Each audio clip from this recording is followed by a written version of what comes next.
Hello বন্ধুরা, তোমাদের DurSa কিচেনে সবাইকে স্বাগত। আজকে আমি রান্না করব লোটে মাছের ঝুড়ো, খুব সহজ পদ্ধতিতে অল্প উপকরণে। তো চলো দেখে নেওয়া যাক আজকের রেসিপিটা। আমি এখানে নিয়েছি পেঁয়াজ কুচি, রসুন কুচি, কাঁচা লঙ্কা, টমেটো, লবণ, হলুদ আর সর্ষের তেল। আমি পুরো রেসিপিটা সর্ষের তেলেই বানাবো, কারণ এই সর্ষের তেলে বানালে খুব টেস্টি হবে খেতে। তো চলো, আমি এখানে লোটে মাছটাকে ভালো করে কেটে ধুয়ে নিয়েছি। এবার এতে 1 চামচ লবণ দিয়ে দেবো। এরপর দিয়ে দেবো হাফ চামচ মতো হলুদ গুঁড়ো,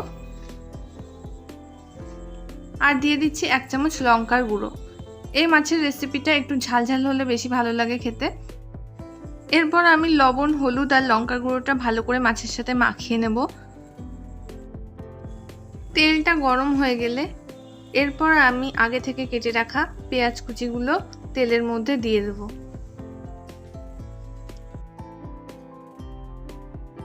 পেঁয়াজগুলো বাদামি করে ভাজা হয়ে গেলে এরপর দিয়ে দেব কেটে রাখা রসুন কুচি।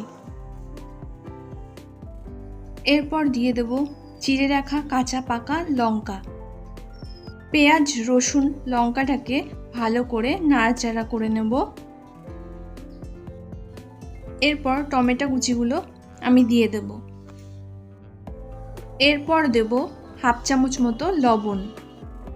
এরপর দেব সামান্য পরিমাণ হলুদ। এরপর ভালো করে নাড়াচাড়া করে নেব, যাতে লবণ হলুদটা ভালোভাবে মশলাটার সাথে মিশে যায়।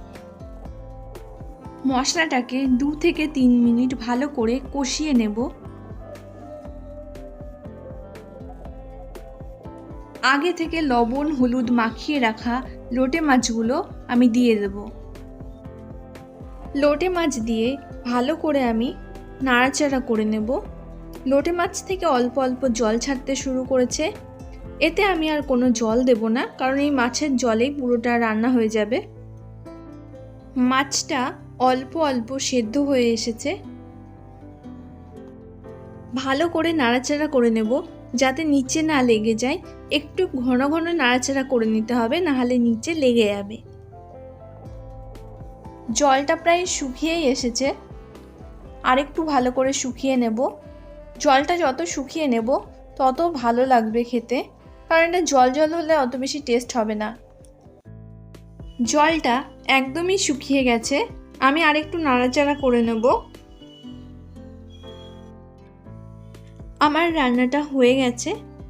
তো তৈরি হয়ে গেছে লোটে মাছের ঝুড়োর রেসিপি।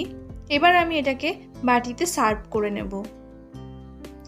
আজকের এই রেসিপিটা তোমাদের কেমন লাগলো তোমরা কমেন্ট করে জানিও। ভালো লাগলে লাইক করো, আর বেশি বেশি করে শেয়ার করো। আমার চ্যানেলে নতুন বন্ধু হয়ে থাকলে চ্যানেলটাকে অবশ্যই সাবস্ক্রাইব করে দিও।